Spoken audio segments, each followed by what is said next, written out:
Today, we're going to begin with the artist. And I've often noted that many, maybe most artist bios usually begin with place, the place they were born, the place where they work, the place where they live today.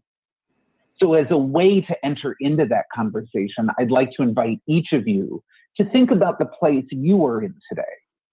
Think about it as it is, think about it as it will be, and think about it as it was. This is part of the place knowing that Jennifer, Mikhail, and Janera discussed yesterday. As you think about that, please take a moment to think about the people who are the traditional stewards of your place, the ones who have been tending it since emergence. I invite all of you to join me in acknowledging and honoring the indigenous peoples of our land, the ancestors, the elders, and the emerging leaders. Today, I am sitting in Toronto, Canada, where I am an uninvited guest on the traditional territory of the Mississauga, the Credit, the Anishinaabe, the Chippewa, the Haudenosaunee, and the Wendat people. If you do not know the ancestral name, the true name of the place where you sit, I invite you to visit native-land.ca to learn them, and maybe make that a first step to learning even more about your place and its people. As we begin our conversation today, I invite you to use the chat to introduce yourselves. You might want to share your name, your pronouns, and the names of the indigenous people of your place.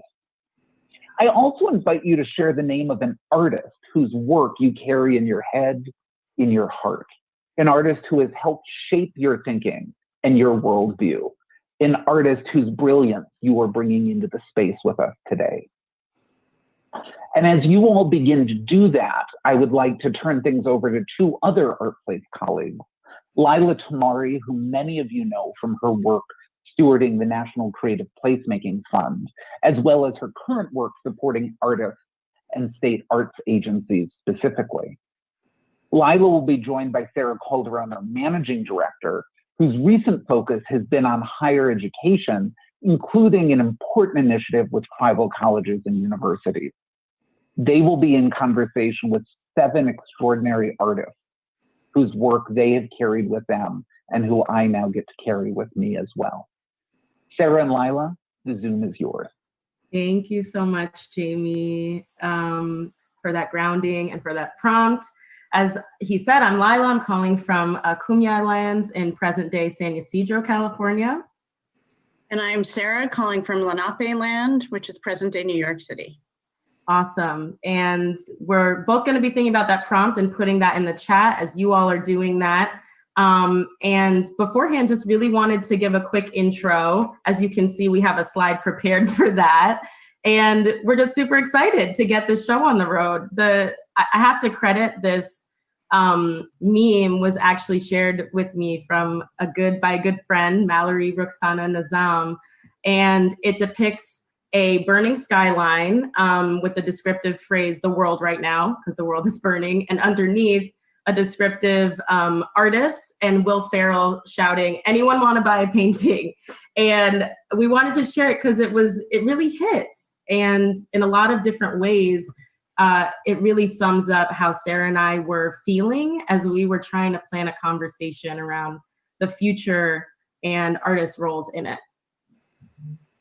Thank you, Leila, for that reminder. I think that meme always makes me laugh, as Will Ferrell always does, but also really is painful, right? I started to think about the ways that artists, especially those working in place and with communities, were going to be impacted, especially by this year. And over the past couple of years at ArtPlace, we've really thought more and more about how artists drive creative placemaking work and how they're prepared and supported to do this or not. And now it's really important to understand how cultural institutions, higher education institutions, arts agencies, and others are going to support them. Exactly, yeah. And sorry, did I interrupt you? No, that's okay. Keep going. I was part of the thing that was feeling really urgent for us is encapsulated here, but also we can't get past this tough time without enlisting the support of artists. That is, I think, known to everybody that's on this call and part of the ArtPlace family.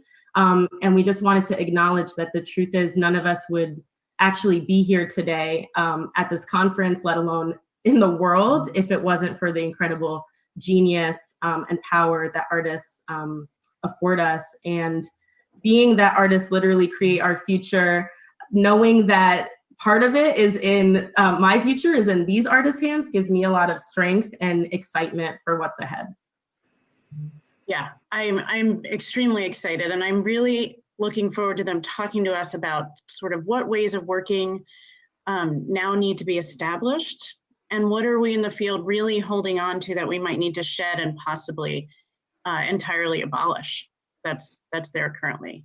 And so to get us started, in a few moments, you'll first hear from Marty Pottenger and Mark Valdez. As artists who have been in this work and in this field for decades, we will get a glimpse into the brief but fun conversation between them and their musings on the topic. That's right. And then Dean Nichols, followed by Marcus Young, Monique Verdin, and finally ChristinaMaria Xochitlzihuatl, Patiño Houle, will brilliantly summarize their own visions for the future and their place in it. And lastly, we are grateful that we will witness Hannah Drake, who will share her truth with us. So with that, we promised Marty and Mark we wouldn't talk that long. We hope it wasn't too long, and we pass it over to you. Thank you so much.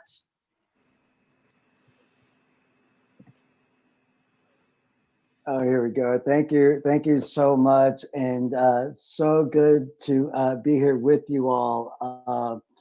First of all, my name is Mark Valdez. I'm here on the land of the Tongva and the Gabrielino in what is commonly referred to as Los Angeles. I want to thank Jamie for the invitation and everyone at ArtPlace, Leila and Sarah and everyone. Congratulations on 10 amazing years of incredible work. And Tamari, thank you for the invitation to be here with you in conversation. It has been a total pleasure, so much fun. And go Dodgers, woohoo! Gotta say that. And I would just say thank you. And our session is called Imaginary Slides. And I think it'll all be pretty evident as we go on. Marty? Thanks, Mark. I've had a lovely time working with you as well. I'm with you all from what is now called Maine, but has been for 13,000 years, the Wabanaki Confederacy, where the Passamaquoddy, the Penobscot, the Maliseet, and the Micmac people still live. So, imaginary slides. We each have brought 3 slides to share with you during our time. And as you'll soon discover, they require your participation. It's fine to keep your eyes open or keep them shut, but whatever lets your imaginations be the powerful tool, toy, or weapon that they can be. First slide, please, Thomas. Thank you so much. Let me just, there we go. Okay, good. Now we have to get me in this picture too, right? I'm sure Thomas is figuring that out. But in the meantime, you can hear me. I'm not sure you all can easily make out who all is in this slide. There are so many people.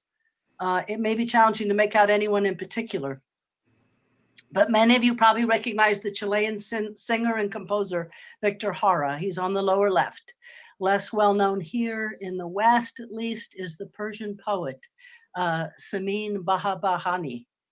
She's been twice nominated for the Nobel Prize. She's almost in the middle of the slide, just to the right of Bob Marley. You'll see Bertolt Brecht is almost shoulder to shoulder with Miriam Makeba. And as you keep looking deeper, you'll see many, many more. Now, all of these artists were targeted by repressive regimes with various consequences of exile, imprisonment, mutilation, torture, and death. It took me personally all of my 20s and half of my 30s to identify as an artist. I was and had been an activist for decades, but it wasn't until I realized that dictators around the world understood the power of art far better than I did. being raised in this country. That I began to see a possible home as a person who made art, in this case, theater. Throughout history, those who seize power know the importance of silencing artists. So what do artists need? A place to be listened to, a place to not discuss, advise, or create per se, a place to worry, to grieve, to dream, to brainstorm, to connect, to replenish, to recuperate. I invite you all here with us today to consider starting up, leading, organizing, or convening a small group of artists that meet regularly to simply take turns to listen to each other. Such a group can help challenge what I myself found so confusing, that our work, that art is not marginal, it's not superficial, we're not alone, but that it's actually powerful, even dangerous at times. It has the power to change culture. And before we hop to Mark, I want to point out that right in the center of the slide is Buffy St. Marie, who changed my life when I heard her for the first time in high school. And how perfect. She's got her hand on John O'Neill's shoulder. And oh, for sure, Sappho's in there somewhere, even though I have no idea what she looks like. And before we turn to Mark, I want to say, I hope the slide you're looking at has you in it. Mark? Thank you. I think I see Sappho, and she's there. She's Awesome. there. Thanks, Marty. I've been thinking about a lot about this prompt. What do artists need? I self-identify as an artist, and I'll be honest, I can only recall one time when somebody asked me, what do you need? So this exercise, I have to admit, has been pretty profound, just on that level. When Marty proposed sharing slides, I knew right away that I wanted to include this image. Hey, Thomas, can you pull up my first slide, please? Yes, that is the one. Thank you so much. So I'm sure this looks really familiar to you. This is from a Black Lives Matter protest. Let me point out what I love about this slide. First, there are thousands of people in this image. Just look at them, all ages. My particular favorite is that little girl right there in the corner holding that cutout of a fist that is almost as big as she is. And then there's that beautiful painted image of George Floyd right there in the center, and these pictures that people printed. They're a little harder to make out, I know, but you can see Dr. King right there, and Fannie Lou Hamer, and John Lewis. But my eye always goes to that hand-painted sign right there, the one that says, "Tu lucha es mi lucha." I read that and I smile. I think it's because it captures my feelings, and I can see myself in this where I belong. Your struggle is my struggle. And then I just marvel that they've taken over a freeway. I live in Los Angeles, and taking over a freeway is a really big deal. I don't know what city this picture was taken from. It could be LA, could be Minneapolis or Atlanta or Kansas City, or maybe it's yours. When I think about what artists need, I think we need to see the art. And that art doesn't always look like what you think it should look like. I could have shown a painting from a museum, or a dance taking place on the side of a building, or a theater performance in a cornfield, but we recognize that. There's so much art around us that goes unnoticed. And to Marty's point, here we see artists taking the risk, making a statement, speaking truth to power, and staring down militarization of our cities and our country. The Black Lives Matter movement is arguably the most urgent and important artistic and cultural movement we have seen, because literally it is about life and death. That's my first one. Thanks, Mark. Next slide, please. Nope, not that one. The one right past that. Thank you. So here we are Our talk is titled Imaginary Slides, and we're intentionally showing you slides that require our description and your imagination to see. Here we are looking at Philly's skyline in the year 2093. It's from a play I wrote in 2016 called #PhillySavesEarth. You can see Comcast Center, Liberty Tower 1, Liberty Tower 2, rising from about 100 miles away. But to get to them, you'd need a boat. Throughout the play, we spend time with grandfather as he rows out to West Philly, a historic Black neighborhood, with his granddaughter. He rows and rows until he feels he is above their family's home, shares a prayer, and starts sharing stories of playing buck-buck as a child and his mother's love for rose bushes. Black Lives Matter. The climate emergency is real and upon us. It already may be too late, but if we stop fighting now to stop the exploitation of the planet and her people, we are guaranteed to lose the future. We don't have to choose. Climate justice can't be achieved without racial justice and vice versa. And from my perspective, that's good news. We don't have to choose one over the other. Racism has been and continues to be an essential element in targeting and exploitation of Africans in Africa, of people of color, indigenous here in the United States, and of indigenous people throughout Latin America and the world. And whether here in the years to come, we wind up with a WPA, kind of a Works Progress Administration program, or CETA, which was in the 1980s here in the United States, or whether we end up with no help whatsoever from any direction, we, you and I and Mark will be there, and we'll be making art. We'll be figuring out how to survive like most everyone else. And we will be engaged with humans from every corner of the planet in the most frightening and thrilling adventure of all times. Thanks, Marty. I love that idea. Yes, bring back those WPA projects and CETA. Think a lot about just like that work and the legacy of Apple Shop that's still going strong, the CETA project. Oh yeah, absolutely. We could name so many, Mark. I mean, so many people I knew in New York City in the 80s were working and being paid with the CETA program. Bring it back, please. I think that's a good segue to my next slide. Thomas, next slide, please. Awesome, thank you. I found this image while I was researching Exiled in America, a project that I'm working on with my colleague Ashley Sparks to use the tools of art and creativity to influence housing policy. When you see this slide, I'm struck by how bright the sun is. It looks really hot. I want you to notice how those rays of light kind of sear into that picture, right?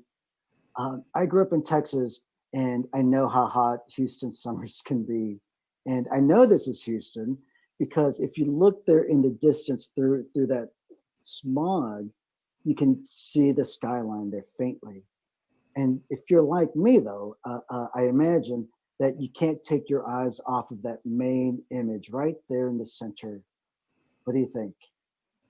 She's about 90 years old, right? Yes. I always look at her feet. You see those slippers that she's wearing? My grandmother has a pair of slippers just like those. And she's wearing that house dress that she's wearing. My tia Josefina, who lives in Mexico, she used to wear those same house dresses because they were really thin and cool, and they're easy to put on. And I imagine because she's in a wheelchair, that is really important, that it be easy to put on. And there, kind of by the wheelchair, I'm just struck by the boxes of just belongings that are right at her side. And then the last thing I want to point out in the slide there is just above her to the left, coming down the stairs, are those two men wearing masks. I think those COVID masks.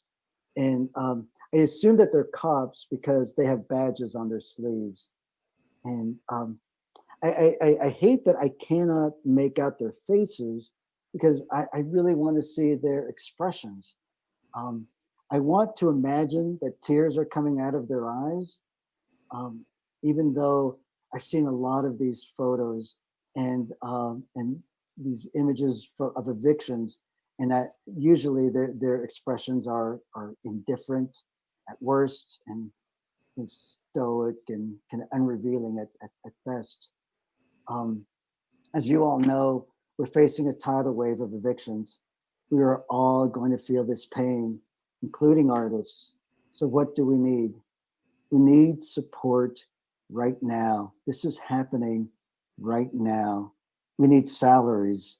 We need rent relief. We need rent forgiveness. We need to stop adding our names to lotteries in the hopes that we will get some kind of financial recovery. We need to shore up our institutions so that we can have places to work. We need grants to individuals so that they can make a living doing their work. Funders, if you are not drawing down your endowments, what are you waiting for? It is time. That's my second image. Thank you, Thomas. Thank you, Mark. I have those tears, whether the marshals have them or not. Yeah. Hi, everyone. This is my third and last slide to share with you, but I chose it. It's a landscape. I chose it to share my sense of the future. I love history. So for me, this quote from James Baldwin captures the times we are in. History does not refer merely or even principally to the past. On the contrary, the great force of history comes from the fact we carry it within us. Now, as we look at this expansive landscape, the brown earth stretching out from the foreground to as far the horizon, the dimpled with light green shoots in a few places, you've probably already appreciated the yellow gold of the light. Mm-hmm. It's either just after sunrise or just before sunset. I can't tell. The shadows of the trees scattered along the right edge are long and reach out to us, reminding that light both illuminates and creates shadow.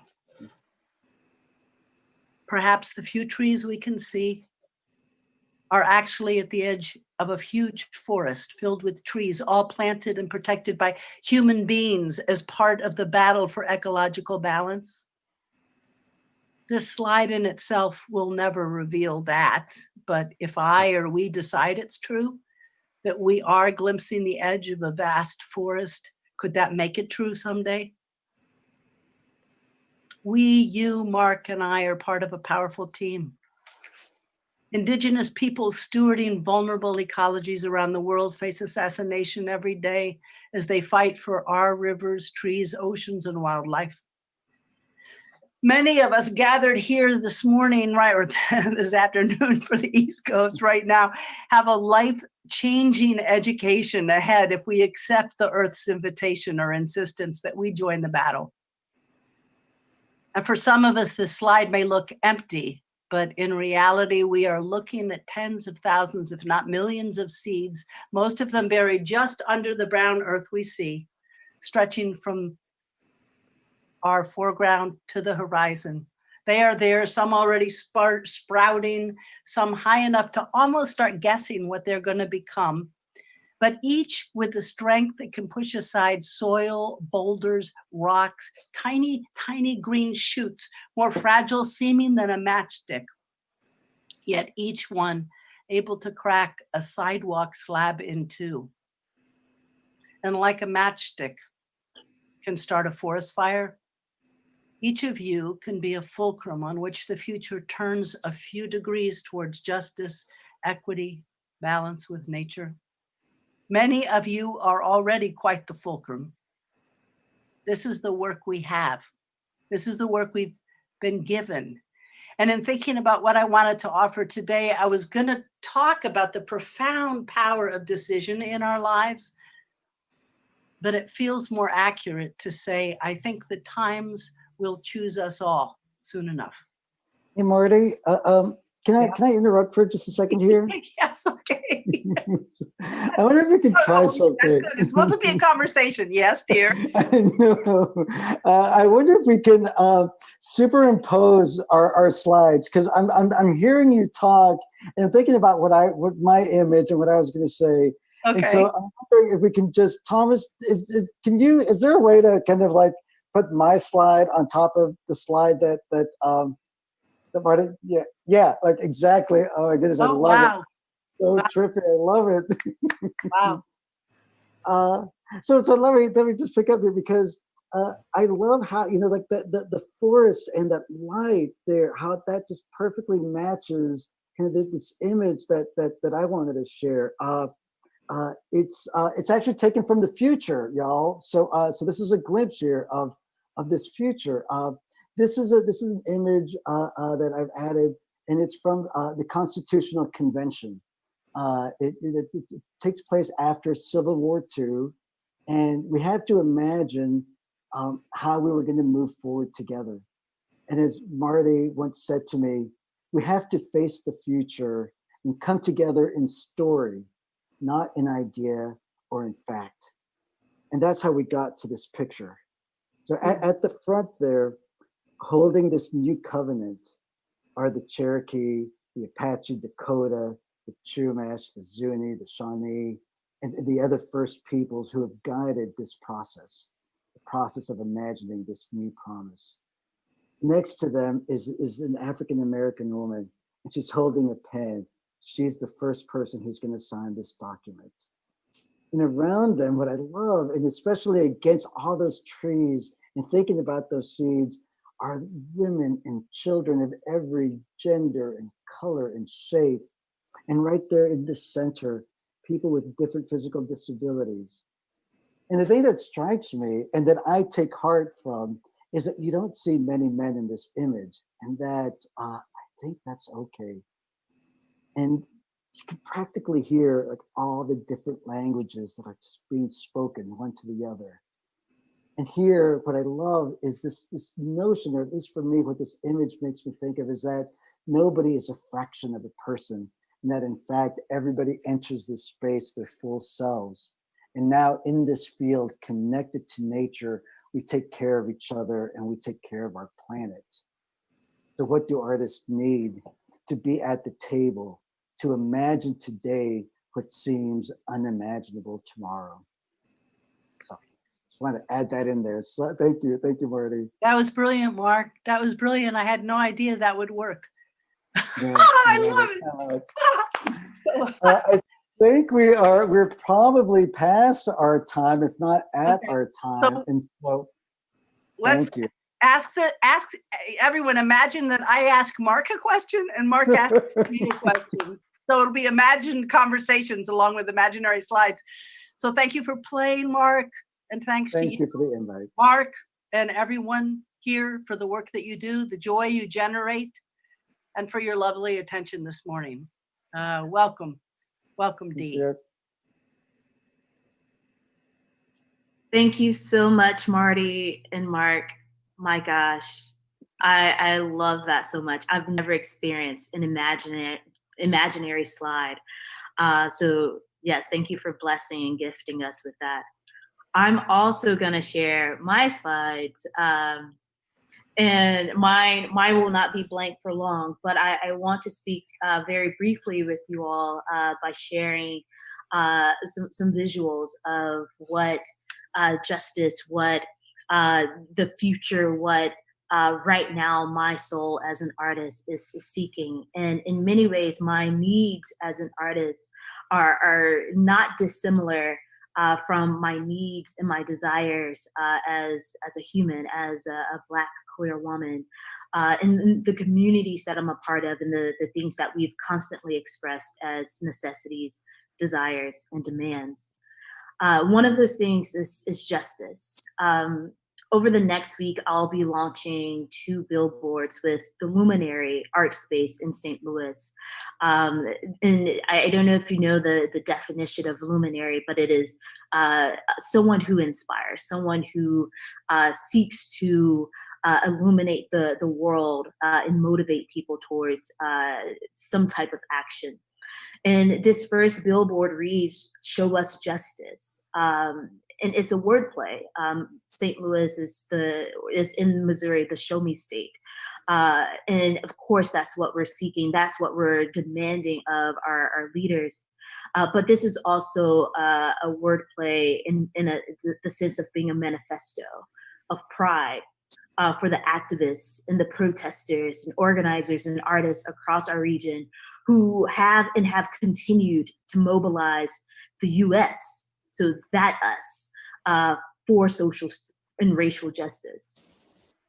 There's a second billboard that will also be going up that is more of a Mad Lib, reflecting on the values, the amenities, the civil rights and civic needs that we deserve as individuals and across our communities. Just this morning in Florida, former President Barack Obama reminded an audience in Orlando that we can't just keep dreaming about what we deserve in our communities. We have to fight for it. Now, this was created a few weeks ago, so I love that there's alignment with the president.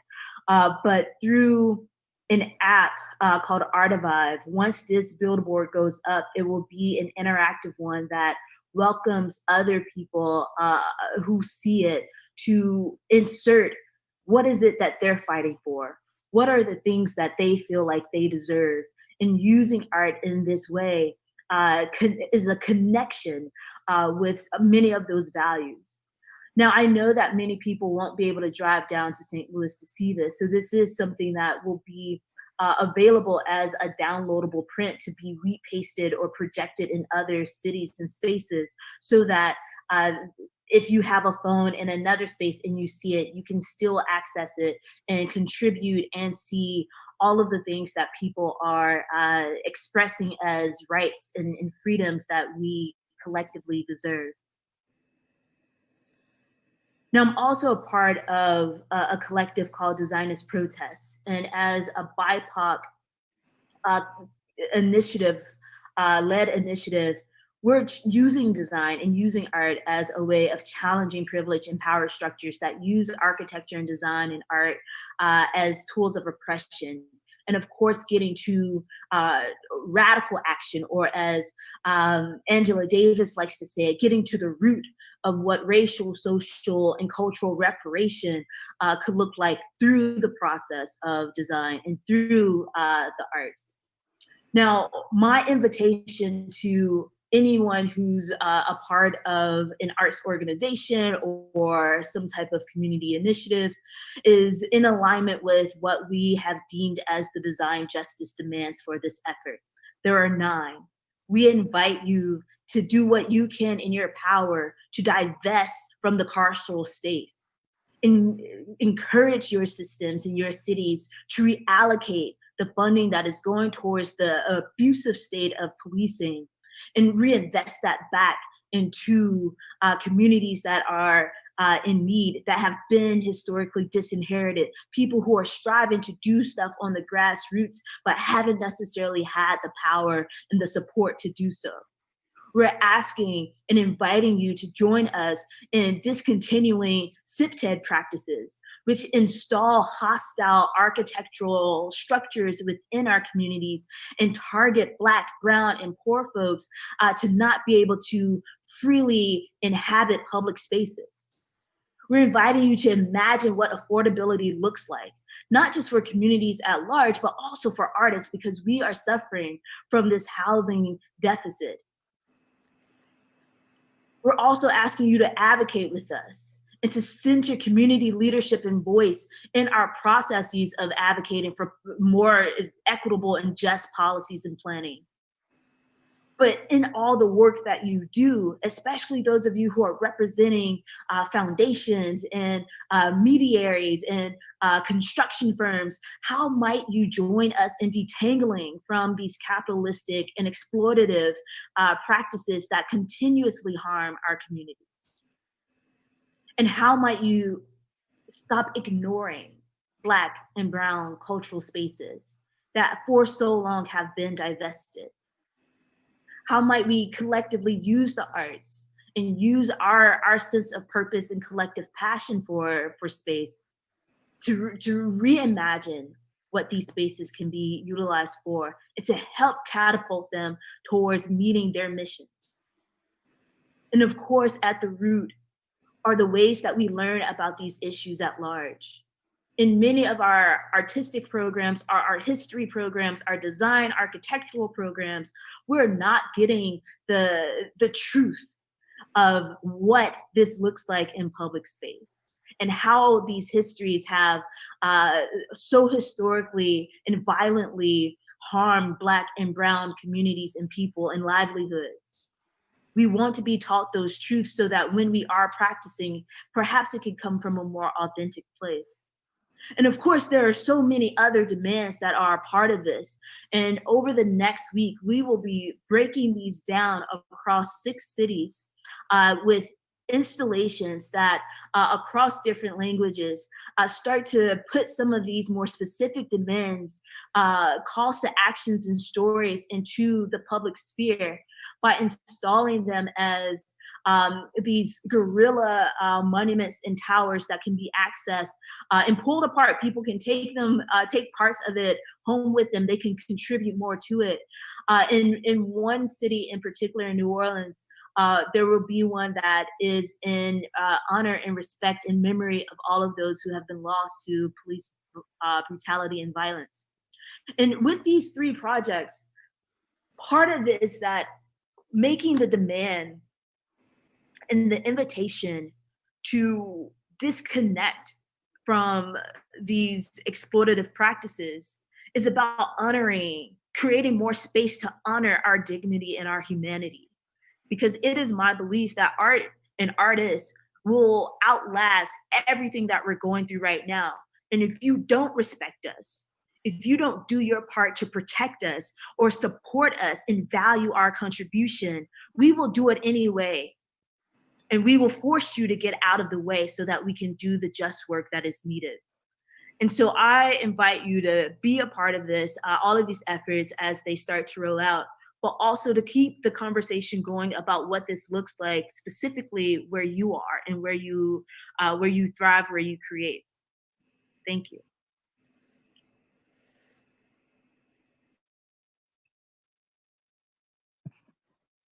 Thank you, Dee.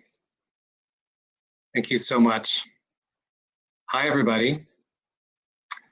I'm Marcus Young Mo, and I am Zooming to you from the land of the Anishinaabe and the Dakota here in Minnesota, the Twin Cities. I'd like to read 4 short sentences to you as a start. Awareness is art. Participation is essential. Bodies are places. Liberation is a practice.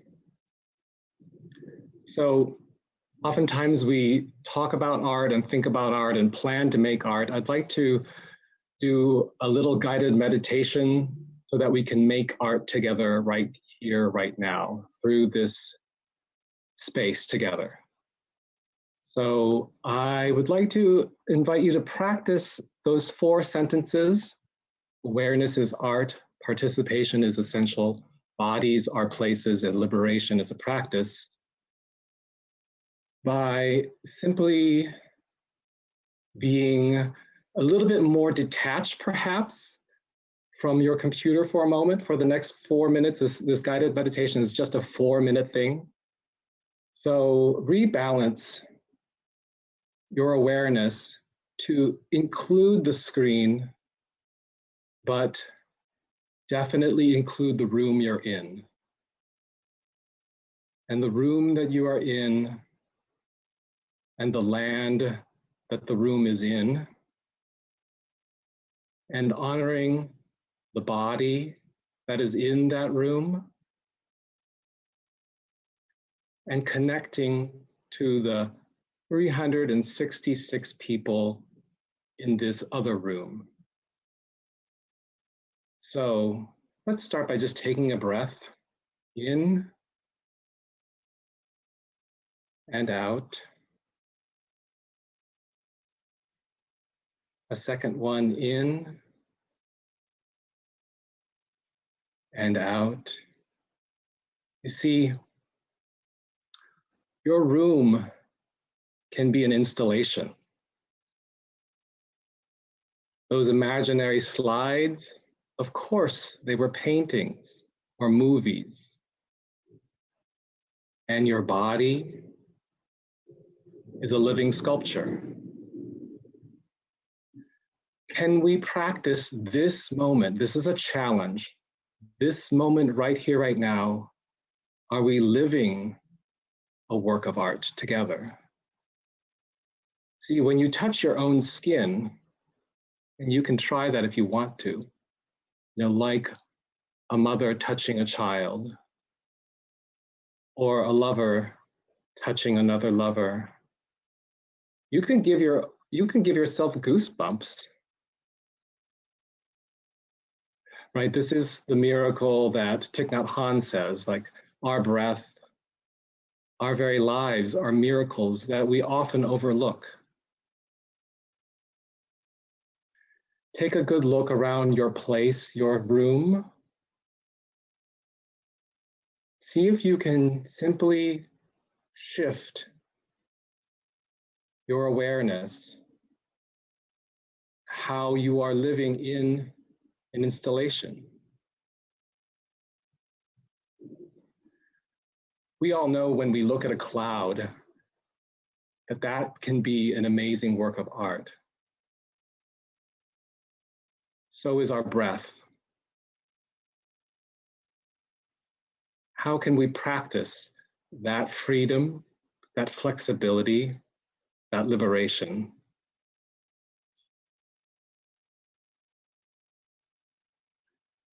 In and out. These 4 sentences I wanted to share with you because it's a little bit scary to say that awareness is art, that participation is essential, that bodies are places, that liberation is a practice. It's a little bit scary to say because I feel like I'm at the sort of leading edge or the sort of barely grasping them at times. And most of the time I drop them or I let them go. But this is what I believe, this is what I'm trying to practice. And I just wanted to share a little bit of that with you through Zoom. And if you're interested in how ways of connecting honor everybody just as you are, welcoming you in places just as you are, I would welcome you to try a practice that I and many others have been working on for now more than 12 years, called Don't You Feel It Too? And we have a website and we are dancing and moving together weekly. And you're welcome to join us through Zoom as another example of how awareness is art. So thank you for this time together. And I will pass it to Monique, I believe. Thank you all. Thank you so much, Marcus and Dee and Mark and Marty for kicking us off in this conversation. My name is Monique Vera, and I'm here at the end of the Mississippi River surrounded by the estuaries where salt water from the Gulf of Mexico meets the fresh waters flowing downstream from the tributaries, like where Marcus is up at near the headwaters. The French successfully rebranded this magical Delta territory, Louisiana, and the strategic, sacred, indigenous site of trade that they claimed as their own. They, of course, renamed New Orleans, but long before European contact, the Choctaw called this lower Mississippi River territory Bilbancha, which means place of many languages or place of many tongues, because of the diversity of indigenous peoples and the multitude of languages that were spoken at this crossroads of waterways. This territory has been inhabited by many indigenous European and African peoples. My own Homa Nation ancestors and relatives, the Choctaw, the Shiramacha, the Takapot Ishak, the Biloxi, the Aquila Pisa, the Shapatulis, the Bayugula, the Washa, the Shawasha, and many names that are unmentioned, mostly because they were erased before they were able to be recorded in the books of history here.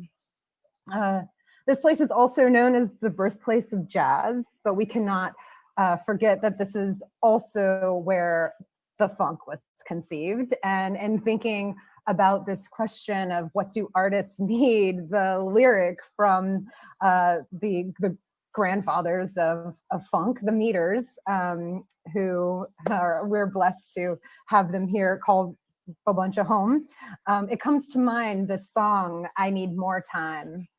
I need more time for my dreams to come true. I need more time to work. I need more time to play. I need more time to live. I need more time to breathe. I need more time.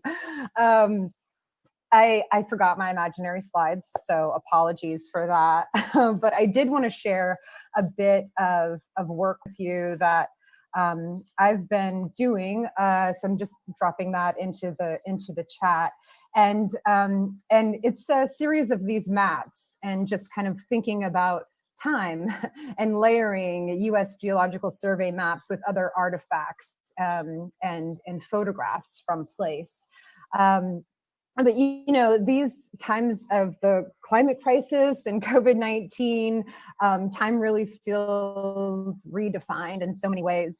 And all of my adult life, I've really been trying to use storytelling tools to look at the past and the present, to try to help raise awareness to the social and environmental injustices present here in my home.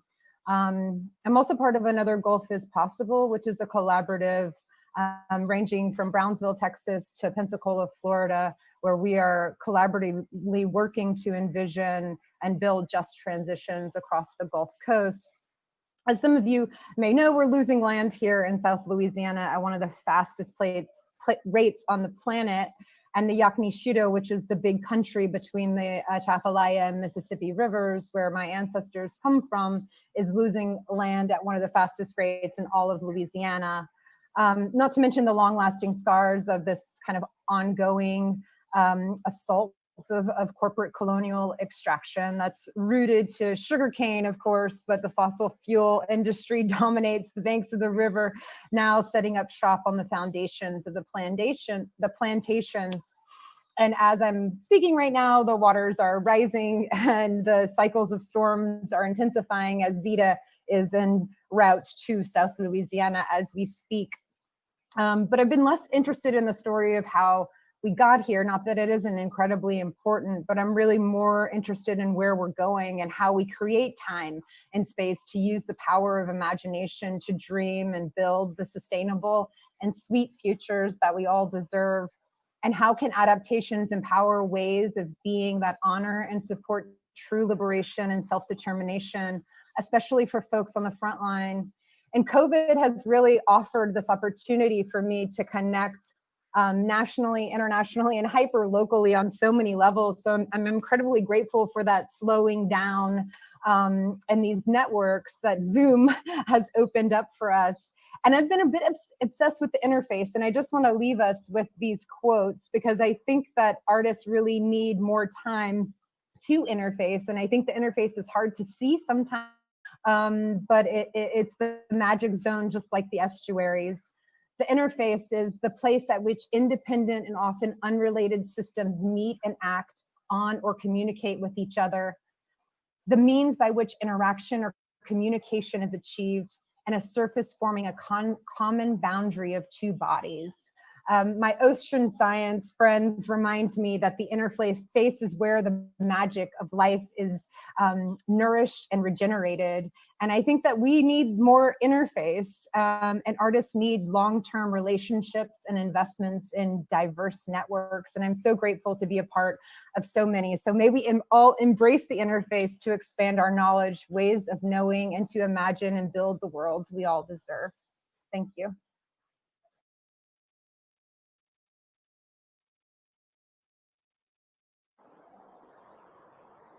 Thank you so much.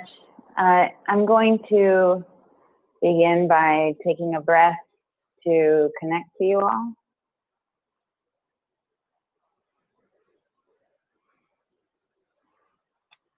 And then I'm going to give you some copal so that you can take some breaths to connect to me. We're in October, which is the time of Dia de los Muertos, which is the time also when the portals between this world and the ancestors open up. So now is a good time for us to connect to those folks, those beings. We're more open to listen, and they're closer to us to be able to speak. I want to thank the trees, spirits, animals, water, ancestors, and stars, and ArtPlace that have helped me to be here today. I'm calling in from Zapoteco territory in the Istmo of Tehuantepec. I'm the lead visionary for Las Imaginistas. We work with the first peoples of Abayala to amplify practices of remembering, reconciling, and reintegrating with the earth to dissolve borders and reimagine the concepts of citizenship. First peoples time travel through ceremony and tradition to bring their ancestors into the present and to solve problems of the future. The future requires that you join us. Right now, we need artists as guerreros, warriors, artists as trabajadores, workers, and artists as liberadoras, liberators. We need to heal in community to survive. We need to fight at the spiritual level. We are all artists, and that is important. That's political. We are all, intentionally or not, shaping culture and our collective consciousness. I'm about to share a video, and some of it will be in Zapoteco. In order to see the translation of the Zapoteco text, you'll need to toggle to the bottom of your screen where it says closed captioning, and then you'll select closed captioning and you'll be able to see the translation of the voiceover that's not in English. So with that, I'll transfer things to Thomas, and we'll watch this video. Pa uji yala Xochitlzihuatl, no arila para chu diaglu, ni maga landila.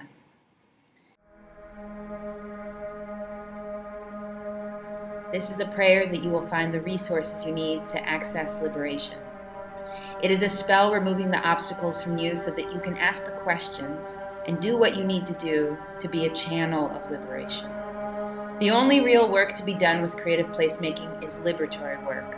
Nothing else is worthwhile. And the only liberatory work is for the liberation of all beings. What are you doing to crack open your own imaginary, to decolonize your intuition? How are you fostering your own consciousness and continual deprogramming and the deprogramming of others? What investments are you making to unlearn oppressive systems? Are you a yes and or a yes but?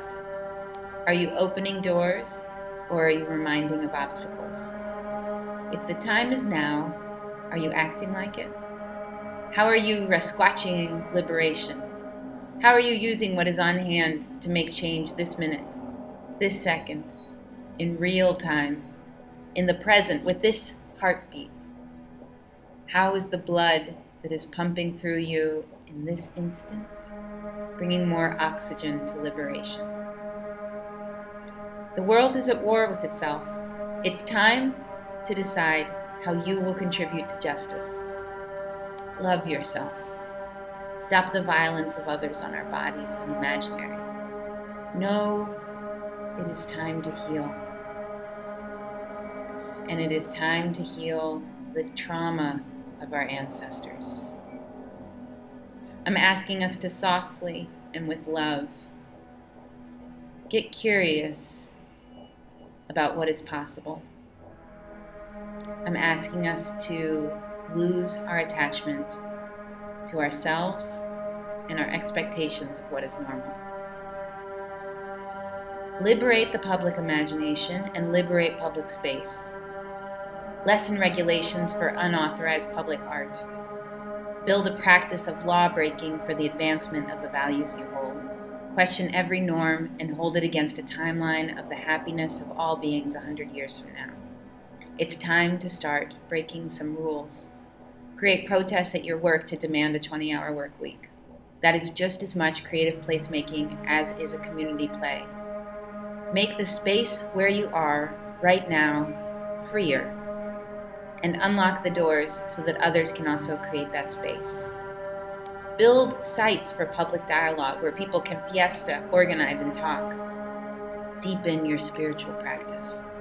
We are not going to change enough laws or build enough parks to erase white supremacy or heal the generations of trauma caused to this country by genocide. We need to be in ceremony with one another. Heal yourself, your own people, and connect to new ways of thinking about who is your community. Take care of them. You are responsible for one another. Look at what you have the authority to do and utilize that power. What are you uniquely positioned to contribute? There is something in this fight that only you can see, only you can unlock. Access that power. We need to talk to the earth in the language of her first people so that she will know we are trying to communicate with her, and that we respect her, and we remember her, and that we want to call her name into being before it is too late. So get cosmic. Connect to your star. What is in the sky that is guiding you? What is the bigger picture for you? Your contribution. Remember your ancestors, past, lateral, and future. Know your flora and fauna. Honor them. We miss you. Patiño Shimodo sandaga kanenu kabini più jike para ganda gulanu dirani la kabe maguppa kabe una shi kabe nakinye pestale guji lunu nela kabe la para kiginitilu giranda na yeche niwadi kabelano bigi dibelegisti ninuki ba Paraganda gakanenu lakabe. Kichudi jigi nitti girani lakabe biti kabelano. Gijila yura nunu ne tanto gunashi kabe.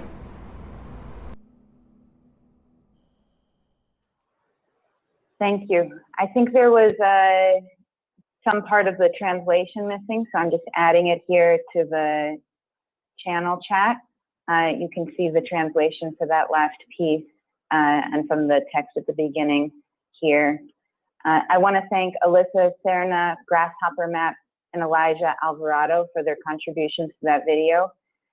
And to conclude, I'm going to suck out the things that are blocking you in your way to advance liberation. And then I will pass back to the ArtPlace team.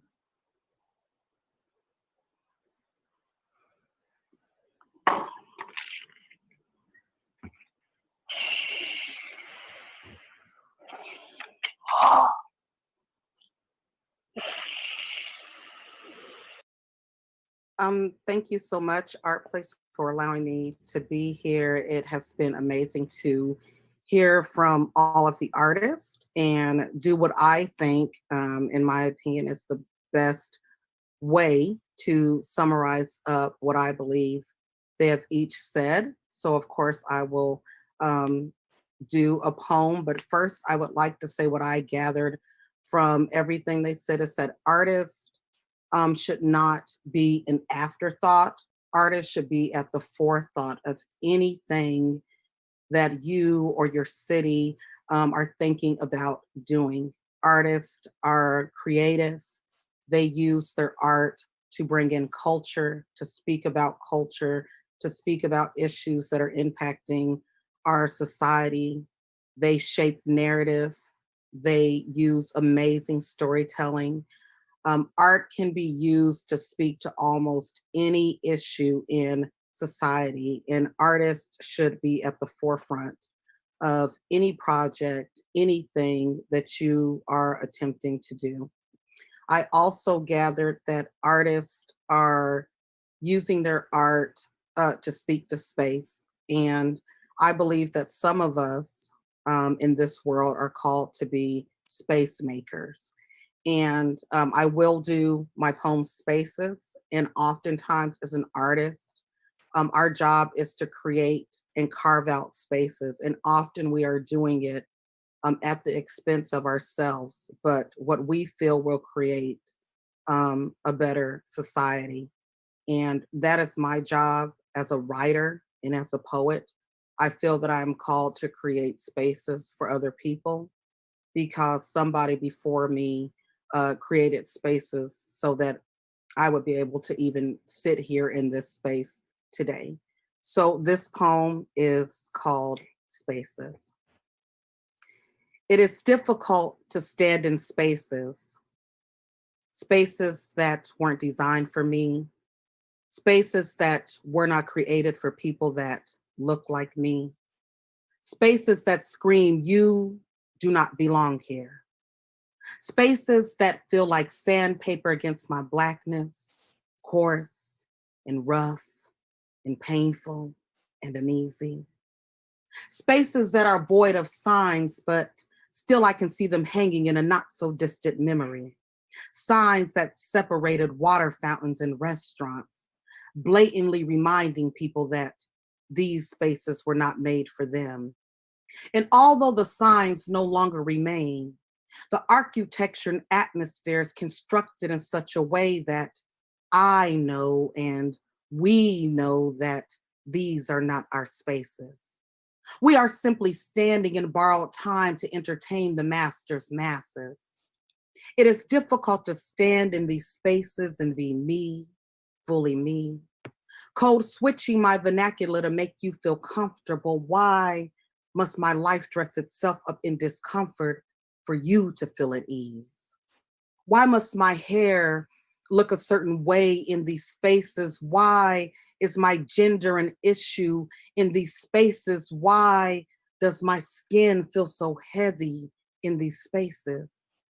You see, these are spaces I no longer want to reside in. I do not enjoy being in these spaces. I no longer want to subject myself to these spaces, but then I am reminded. As I stand in these spaces and I see the faces of these two little Black girls watching me perform in awe, because I am a woman with kinky hair like them and skin that looks like theirs and lips that look like theirs, standing in these spaces, spaces that have been designed in ways that have spoken to them at an early age, reminding them, baby, some spaces just ain't for your kind. You see, that is why I'm in these spaces, being a shout in these spaces. It is for every Black person that has ever entered a room and wondered, would anyone look like them in these spaces? It is for every LGBTQ person that has wondered, could they safely be themselves in these spaces? It is for every woman that has stood at the head of a boardroom table wondering, would she be considered equal in these spaces? It is for every Muslim woman that has wondered, could she wear her hijab in these spaces? You see, I remember those. that stood in spaces not made for them, that marched on roads not paved for them, that sat down on seats in buses not earmarked for them, that sat down at counters and endured the humiliation of sitting in spaces so that one day I too could stand in these spaces. You see, that is why I'm in these spaces. It is for everyone that came before me, that sipped water at the colored only fountain, that marched into integrated schools and knew they would be just one of 9. It is for every Black performer that stood on stages so that one day little Black kids could know that they too could stand on stages. It is for my mother that stood in the space of a cotton field picking cotton for 80 cents a day. It is for everyone that will come after me, for them to know that they have a right to be in these spaces, to have a seat at the table, in these spaces, to have a voice, in these spaces, to have influence, in these spaces. You see, that is why I stand in these spaces, even when it makes me uncomfortable. And now some of you sit looking at me, and now you feel uncomfortable. But today you have heard me. You cannot unsee me. In this space, I belong. In this space, we are here, and we belong here in this space. Thank you.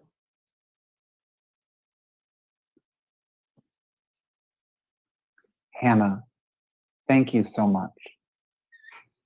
Christina, Dee, Marty, Mark, Monique, Marcus. I'm carrying so much with me after this hour, and it's not heavy, it's not a burden. And I'm in all of your awe and in all of your thrall. Leila and Sarah, thank you so much for assembling that conversation, for putting those voices, those imaginations, those words, those slides together for us.